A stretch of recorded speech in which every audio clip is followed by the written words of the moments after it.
Buenos días, hermanos. Es un gozo poder saludarlos este domingo temprano. Doy gracias a Dios por su presencia hoy. Se han despertado. Espero que hayan tomado un café o algo para estar ahí atentos a la palabra. Hoy busquen conmigo, por favor, en sus Biblias el libro de Santiago. Vamos a leer la porción correspondiente a la prédica en esta mañana. Santiago capítulo 4, vamos a leer los versículos 13 al 17. 13 al 17. La palabra de Dios dice así: Vamos ahora los que decís, hoy y mañana iremos a tal ciudad y estaremos allá un año, traficaremos y ganaremos, cuando no sabéis lo que será mañana. Porque ¿qué es vuestra vida? Ciertamente es neblina, que se aparece por un poco de tiempo y luego se desvanece. En lugar de lo cual deberíais decir, si el Señor quiere, viviremos y haremos esto o aquello. Pero ahora os jactáis en vuestras soberbias, toda jactancia semejante es mala, y al que sabe hacer lo bueno y no lo hace, le es pecado. Padre, bendice tu palabra hoy. Ayúdanos a entender tu palabra, entender lo que Santiago argumenta aquí, lo que es su desafío, su mandato para nosotros. Te pido que el Espíritu Santo pueda aplicar su palabra a nuestras conciencias hoy, produciendo fruto del Espíritu, fruto suyo en nuestras vidas. Y esto pido en el nombre de Cristo. Amén. Bueno, de hecho seguimos en nuestra serie en el libro de Santiago, la búsqueda de la integridad espiritual. Y nos ha tocado un texto muy preciso para un día importante en la historia de Perú, en nuestra historia como, muchos ciudadanos peruanos, en mi caso residente peruano. Yo recuerdo hace casi 20 años, el día 11 de septiembre del año 2001, cuando estuve con mi esposa, Cheryl, recién casados, y vimos ese día a las Torres Gemelas en televisión, vimos a ellas caer, cosa que en toda mi vida nunca imaginaba una situación, una posibilidad así. Tuvimos el sentido, la sensación de que algo terrible estaba ocurriendo y que estaba completamente fuera de nuestro control. Eso fue hace casi 20 años. En marzo del año pasado, desde aquí en el Perú, vimos por unos días, desde cierta distancia, el avance de la nueva coronavirus en el mundo. Cada uno pensando cuándo llegará a Perú, y cuando llega a Perú, qué va a ocurrir. Hubo ese sentir de que algo invisible, un pequeño virus, que iba a cambiar por completo nuestras vidas y que no había nada que podríamos hacer, que era algo totalmente fuera de nuestro control. Aquí estamos hoy día, un día de elecciones en el Perú, y Dios en su soberanía nos ha dirigido a un texto totalmente adecuado, preciso para nuestras conciencias, para nuestros corazones hoy en día. Hay cosas totalmente fuera de nuestro control, como las elecciones de hoy. Y Santiago tiene una palabra para nosotros, para hoy, para este día. 3 cosas quiero ver con ustedes en esta mañana. En primer lugar, la realidad de la fragilidad humana. En segundo lugar, el problema del yo autónomo. Y en tercer lugar, la maravilla de la soberanía divina. La realidad de la fragilidad humana, el problema del yo autónomo y la maravilla de la soberanía divina. Comencemos con la realidad de la fragilidad humana. Santiago nos muestra esta realidad de nuestra fragilidad como seres humanos en dos maneras específicas. En primer lugar, nos enseña, nos muestra aquí que no sabemos lo que pueda ocurrir mañana. Es así de sencillo. Simplemente no sabemos lo que pueda ocurrir mañana. Versículos 13 y 14. Vamos ahora los que decís, hoy y mañana iremos a tal ciudad y estaremos allá un año. Notan ahí que Santiago incluye la indicación de un tiempo. Vamos a estar ahí, ¿cuánto tiempo? Un año. Traficaremos, así vamos a hacer negocios, comercio, ganaremos, habrá una ganancia, decimos, cuando no sabéis lo que será mañana. Santiago está tratando una situación específica.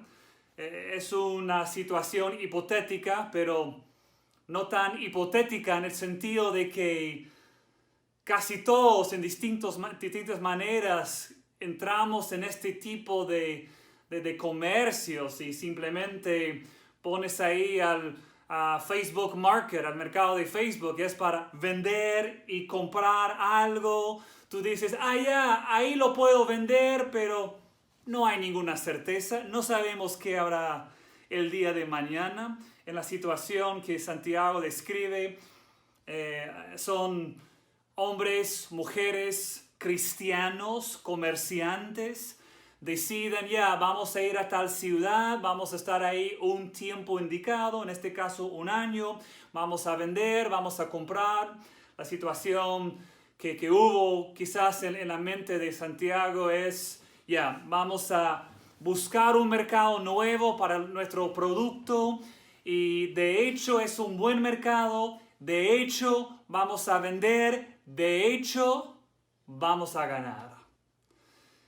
Y Santiago confronta no el hecho de vender, ni el hecho de comprar, ni el hecho de buscar una ganancia. Confronta la jactancia que se jactan de que esto vamos a hacer. Porque nosotros tenemos el control, supuestamente, sobre nuestro futuro. Pero es interesante la situación hipotética que describe aquí, porque justo es en el tema de negocios donde uno debe ser más humilde, porque nadie sabe, los mercados cambian al instante. Nadie sabe qué puede ocurrir con el producto en el camino. Se te roban todo. Hay tantas cosas inciertas, hay un riesgo inherente en cualquier tipo de comercio, de negocio. Nadie sabe lo que habrá mañana, mucho menos lo que podría ocurrir sobre el transcurso de todo un año. Mira, si la pandemia nos ha enseñado algo, justo es esto. No sabemos qué habrá mañana. Hoy hay elecciones aquí en nuestro país. Permíteme recordarlos algo. No sabemos qué pueda ocurrir si gana candidato A o candidato B. Es correcto tomar seriamente la responsabilidad de tu propio voto. Es correcto considerar las potenciales ramificaciones de si gana tal candidato o otro candidato. Sin embargo, Santiago nos recuerda que simplemente no sabemos qué habrá en el futuro. Y no debemos jactarnos de decir si gana candidato A o candidato B. Estas cosas de hecho van a ocurrir, simplemente Santiago nos recuerda que no sabemos lo que habrá mañana. El otro ángulo que da a este tema de la fragilidad humana es simplemente ello, de que nuestras vidas son frágiles y son transitorias. Mira conmigo la segunda parte del versículo 14. Porque ¿qué es vuestra vida? Ciertamente es neblina, que se aparece por un poco de tiempo y luego se desvanece. El Señor hace muchos años, cuando yo tenía 21 años, me dio una situación, me puso en una situación donde yo aprendí de manera profunda lo que Santiago describe aquí. Como dije, tenía 21 años, había ido a Antofagasta de Chile para visitar a mis padres. Viajamos, estuve ahí 2 meses, viajamos en el transcurso de los 2 meses, viajamos a Santiago, a la capital. Yo me hospedaba en la casa de un amigo y una mañana me desperté temprano, estuve en el baño y ahí en Santiago en ese tiempo, en muchos lugares, en muchas casas, en edificios, justo en el edificio de la casa de mi amigo, el sistema de calefacción del agua era con una máquina que se llama un califont, que es una manera de calentar el agua con gas. Y corre un peligro si ese aparato no se encuentra en un lugar al aire libre, como un patio. En el caso de este edificio, habían puesto todas esas máquinas en baños pequeños en cada departamento. Y ahí algo ocurrió y yo dentro del baño cerrado, el gas comenzó a entrar y me caí al suelo. Por la gracia de Dios, la mamá de mi amigo me escuchó caer, abrió la puerta, el gas la tiró a ella por el otro lado del pasadizo. Mi amigo me sacó, apagó la fuente de gas, no estuve respirando, me ayudó a respirar. Llamaron a los paramédicos, llegaron rápido en la gracia y misericordia de Dios. Me dieron una inyección. Ahí en la sala de mi amigo me desperté, no pude ver, solo escuchar al principio. Me llevaron al hospital y por unos segundos, medio minuto, quién sabe, Dios me permitió sobrevivir. Si un minuto más en el baño con el gas y hubiera sido otro resultado. Y terminé, si pasé esa experiencia, simplemente con esta verdad plasmada en mi conciencia, de que la vida es frágil. Si jamás esperaba ese día despertándome, entrando al baño para comenzar el día, jamás esperaba que algo así podría ocurrir. Nuestras vidas son frágiles y transitorias. Como una neblina aparece por un poco de tiempo y luego se desvanece. Mira, una pequeña aclaración. Santiago no está condenando o juzgando la disciplina de planificar, de hacer preparativos, de hacer provisión para el futuro, de proveer para el futuro. El libro de los Proverbios está lleno de consejos en esa dirección, de la importancia de preparar, de hacer planes.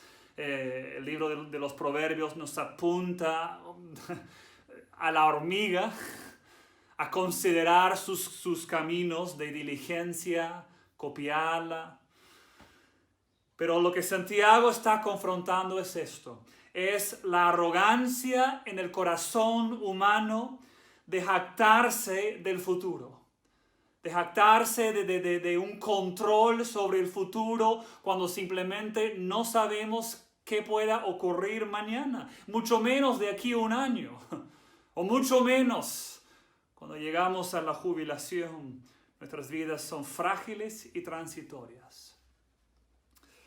Pero enseguida, por un momento quiero considerar ¿Qué ocurre cuando la realidad de la fragilidad humana choca con la idea del yo autónomo? La fragilidad humana y la idea del yo autónomo. Consideremos por un momento el problema del yo autónomo. ¿Qué estoy diciendo con este término, el yo autónomo? El concepto se refiere al sentido que una persona puede tener, un sentido de soberanía propia sobre los aspectos de su vida. Es el concepto de que existimos como seres humanos independientes de una autoridad soberana, de una autoridad, por ejemplo, como Dios. Hemos llegado a un punto en la historia del mundo en el cual esta manera de pensar que yo soy autónomo, que yo decido, que lo que yo quiero lo hago, si no lo quiero hacer no lo hago, que sobre todo soy yo el que está, soy yo en control de mi propia vida y es muy prevalente esta manera de pensar hoy en día. El año pasado un teólogo, historiador cristiano llamado Carl Trueman publicó un libro en el cual él describe el ascenso y el triunfo, en sus propias palabras, el ascenso y el triunfo del yo moderno, del yo autónomo. En su libro explica algo muy interesante.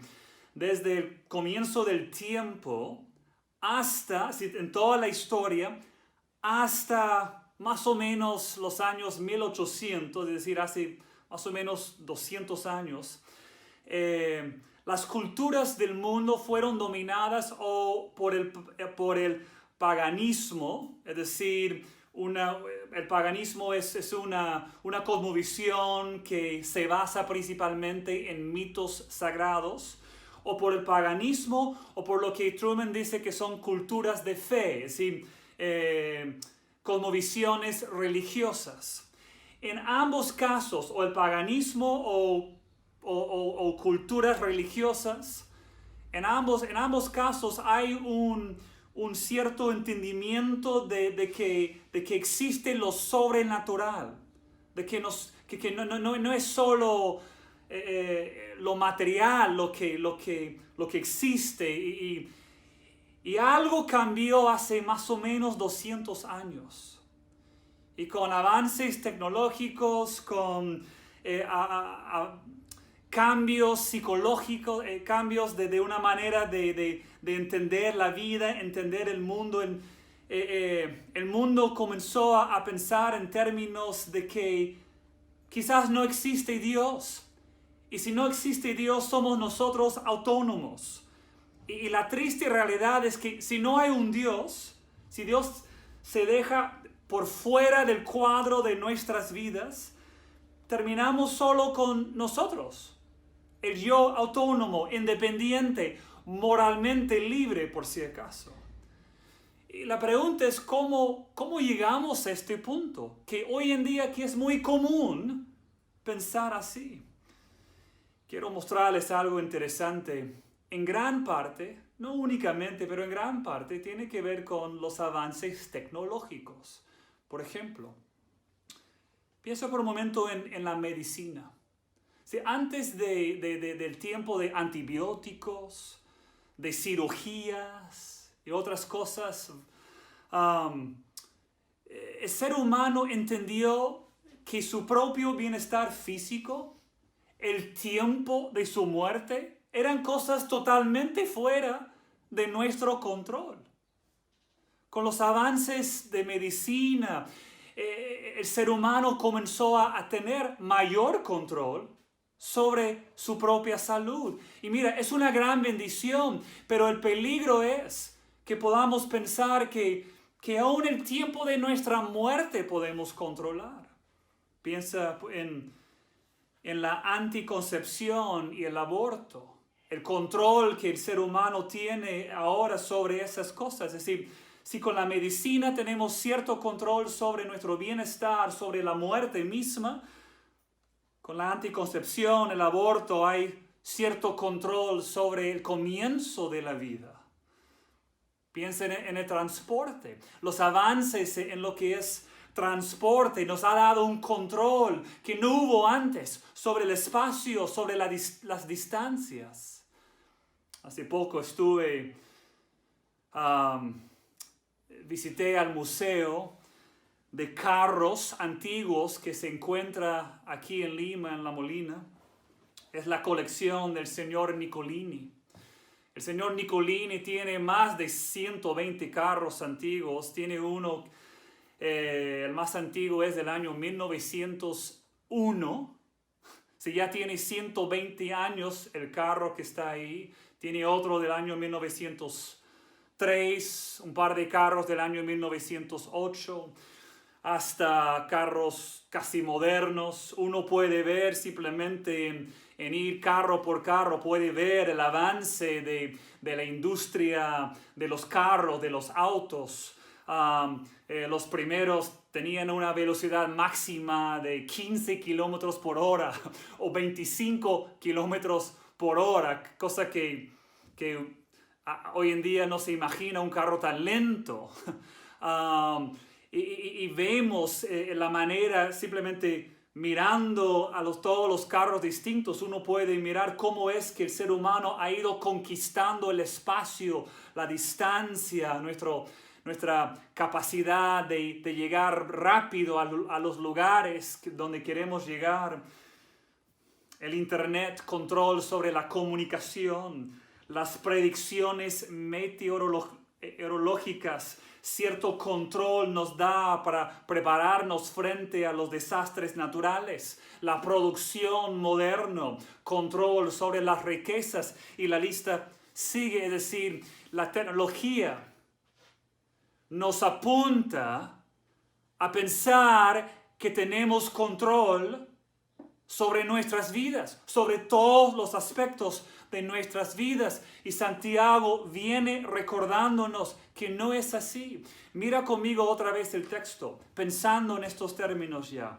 Vamos ahora los que decís, hoy y mañana iremos a tal ciudad y estaremos allá un año y traficaremos y ganaremos, cuando no sabéis lo que será mañana. Con todos los avances tecnológicos, igual, no sabemos lo que habrá mañana. ¿Qué es vuestra vida? Ciertamente es neblina que se aparece por un poco de tiempo y luego se desvanece. Esa verdad persiste. A pesar de todos los avances tecnológicos, esta verdad sigue en pie. En lugar de lo cual, deberíais decir, si el Señor quiere, viviremos y haremos esto o aquello. Pero ahora os jactáis en vuestras soberbias. Toda jactancia semejante es mala.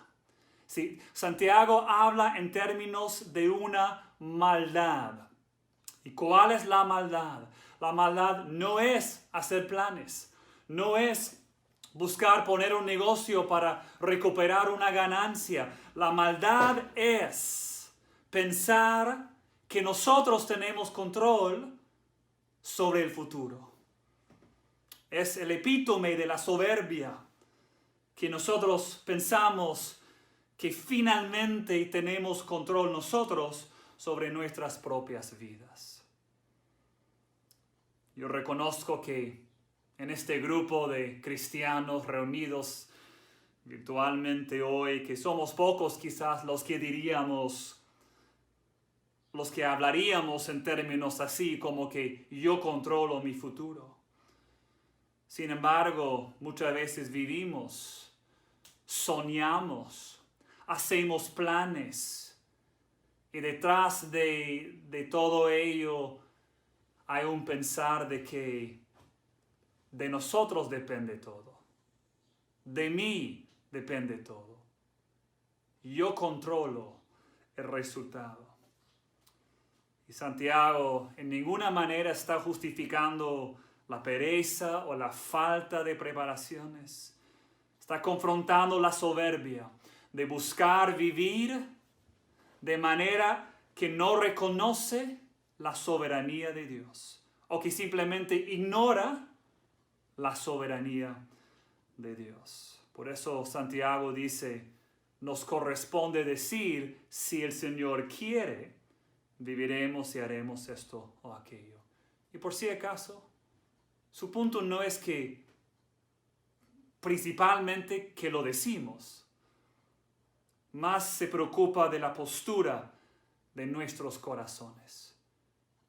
Que la postura de nuestro corazón sea, si Dios quiere, siempre si Dios quiere, haremos esto o aquello. Debes pensarlo como un principio fijo en tu conciencia. Que no podrás hacer nada a menos que sea la voluntad del Señor que lo hagas.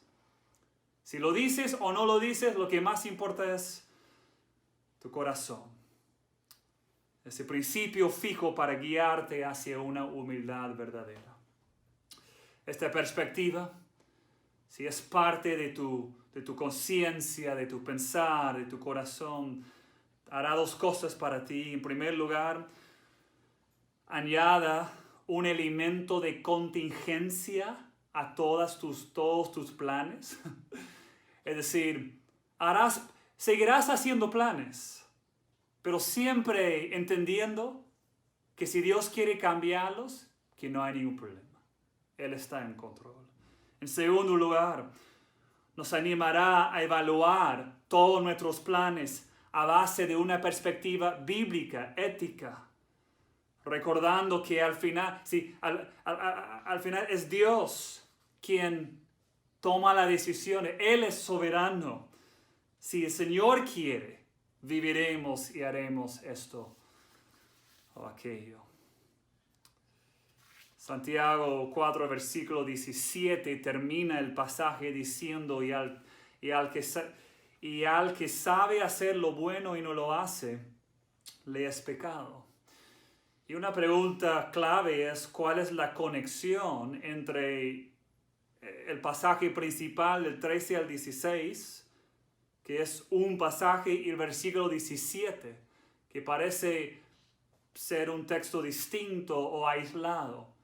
Pero Santiago en este momento decide decir, y al que sabe hacer lo bueno y no lo hace, le es pecado, en este contexto. ¿Y cuál es su punto? Y es que la arrogancia humana de pensar, yo estoy en control de mi futuro. Sí, Dios es soberano, pero yo soy algo soberano sobre mi propio futuro. Esa arrogancia para Dios es algo serio. Y tiene razón, porque ¿de dónde viene? Del punto más profundo en nuestros corazones de que nosotros estamos en control. Y Dios está en control de todo nuestro futuro. Y pensar así muestra una falta de dependencia en Dios. Muestra la inclinación natural nuestra hacia nosotros controlar nuestros propios destinos. Es la marca, en un sentido, esa arrogancia humana. Es la marca de la humanidad caída. Y por eso Santiago dice, al que sabe hacer lo bueno, al que sabe rechazar esa arrogancia, esa falta de humildad y no lo hace, simplemente le es pecado. Pero quiero terminar mirando aquí al final la maravilla de la soberanía divina. La maravilla de la soberanía divina. El énfasis en todo este pasaje es que Santiago nos está confrontando con nuestra tendencia de querer tomar una soberanía sobre nuestro propio futuro. En todo este pasaje solo hay una mención, una referencia directa a la soberanía de Dios, pero es crucial, y es la frase, si el Señor quiere. Si el Señor quiere. Hay una suposición ahí, una base que es que el Señor tiene una voluntad. Hay cosas que Él quiere cosas que quiere cumplir en nosotros, planes que tiene para todo el mundo, un plan para toda la historia del mundo. Y es una gran maravilla, es una realidad maravillosa.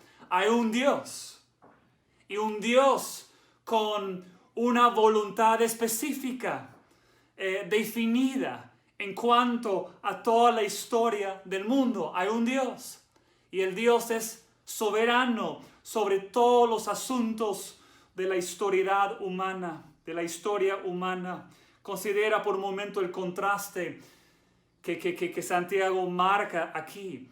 Por ejemplo, nosotros damos la impresión de que sabemos el futuro, como Santiago plasma ahí. Hoy y mañana iremos a tal ciudad, estaremos un año, traficaremos, ganaremos. Sí, Santiago contrasta la manera, la arrogancia con que a veces pensamos, a veces hablamos.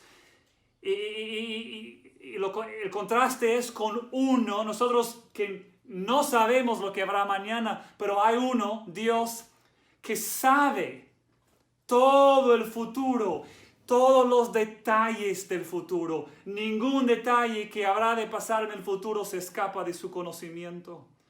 Otro contraste, actuamos nosotros como que nuestras vidas son permanentes, seguras.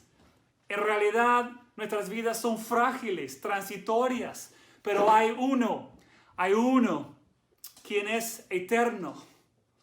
Hay uno que conoce todos los detalles. A veces, otro contraste aquí,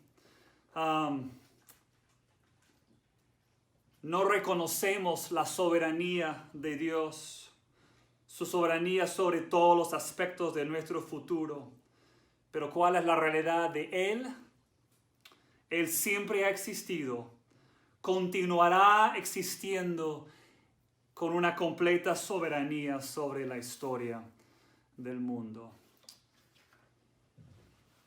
¿Dónde vemos esto de manera más bella? Y es en la soberanía de Dios sobre el desarrollo de toda la historia del Evangelio.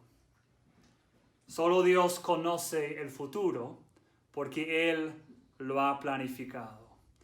La Biblia nos apunta a recordar que desde antes de la existencia de esta creación, en la mente de Dios estuvimos nosotros, elegidos por Él.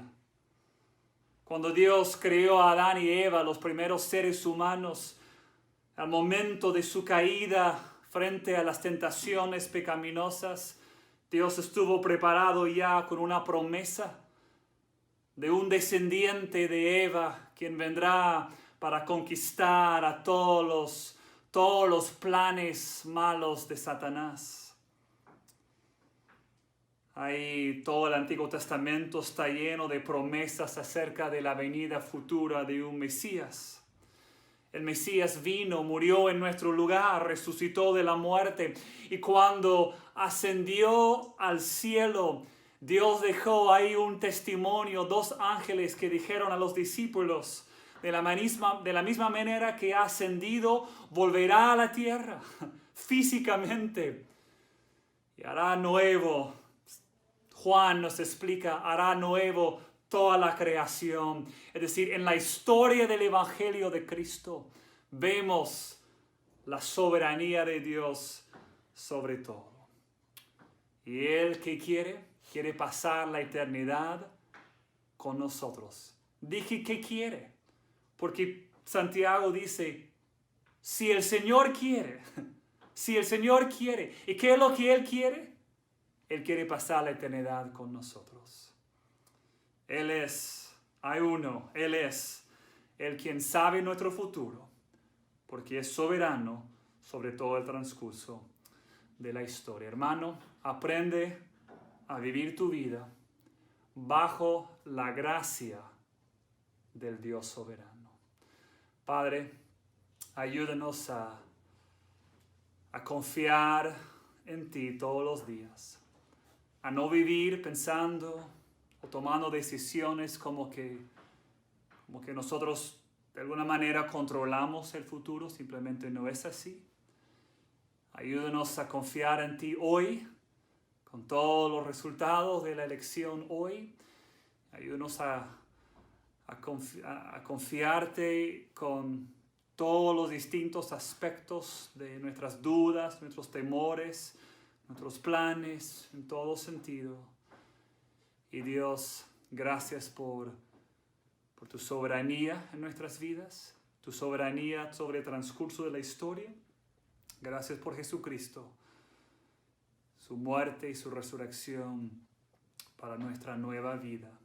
Gracias por la herencia segura que nos espera. Y Dios, ayúdanos a llegar ese día, cada día confiándote más. Estas cosas pido en el nombre de Cristo. Amén.